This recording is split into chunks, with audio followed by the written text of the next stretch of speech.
Welcome back to our Cordyline jungle here in our little mountainside garden in South Wales.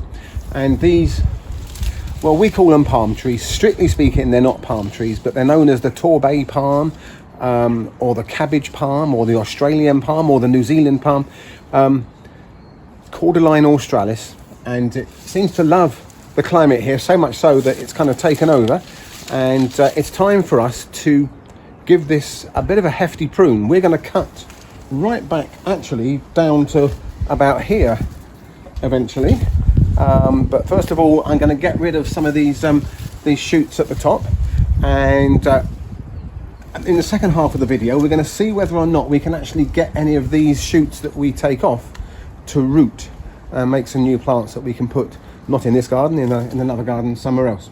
So we filled out the risk assessment. I'm up some ladders, and I've made some initial cuts in here so that when I cut through now, hopefully it will be quite easy. It's quite a soft, fibrous stem. In fact, I can feel this going already.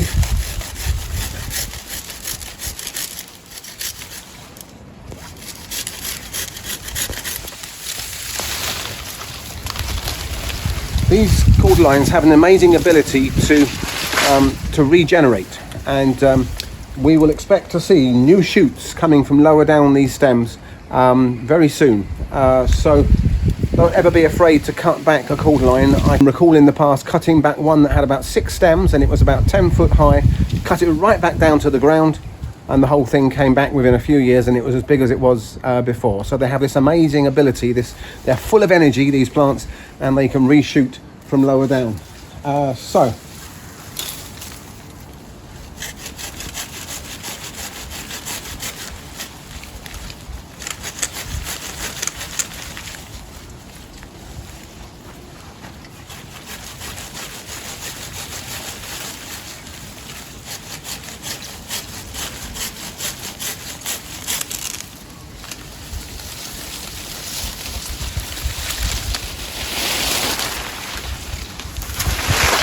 timing is really important with this. We're doing this in early spring, in March, quite a cold March, because as soon as you prune, you're encouraging new growth. The plant will respond to a prune by putting on lots and lots of fresh, lush new growth. You don't want to be doing that as the plant is going into the winter. We're going to be doing it in the spring, which is the natural time for the plant to be putting on new growth anyway, and any new growth that does come along will be able to kind of toughen up in the autumn before the winter. So that's got the top bits off, and now we're going to do the main trunk.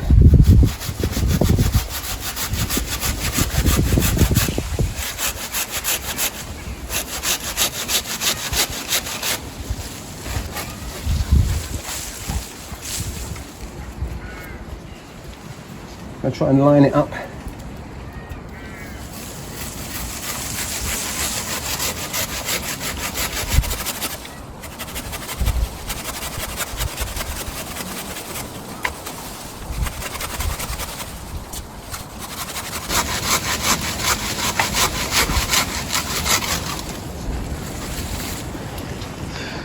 That's all there is to it. Very easy. And we've got not a bad cut on there. So that's the first one done. I'm going to do the second one now, and then report back when we've finished. Well, there we go. You can see the 2 stumps there now that we've cut back. We're going to leave these ones here rather than cutting back the whole plant in one job in 1 year. We want to keep some of that foliage there because that gives us it hides some of the houses below. It gives them and us a bit of privacy, but at the same time we wanted to get back some of our views of the mountains over there. So we've cut back 2 this year. We'll do another couple next year, and by that time we should have some new shoots starting to fill that space there. The other thing that I'll probably do is give this palm tree a nice little dose of fertilizer down there at the base, and it will probably be my favorite high potash 6-month slow release. fertilizer. Other brands may be available, but I'll put I'll put a link in the description to this particular one that I like, because it's got this high potash content, and rather than being high nitrogen, which will encourage lots of soft leafy growth, a high potash, it's still got nitrogen in there, so you will get new leaf growth, but it tends to produce a slightly more tougher, more robust, more resilient new growth, which is important on a plant like this. If it's going to be producing soft growth this summer and into the autumn, we want it to toughen up as much as possible before we get a winter. And we don't often get cold winters here in South Wales, but when we do, the cordylines can suffer. So we want to help toughen up that foliage through the year using a high potash fertilizer. I hope that makes sense. And we'd love to hear from you if you've got cordylines at home and you're thinking about cutting them back, and you have cut them back and you've had problems or successes in the past. We'd love to hear from you. Let's enjoy each other's experiences via the comment section on YouTube underneath this video. Thanks for watching. Look out for part 2.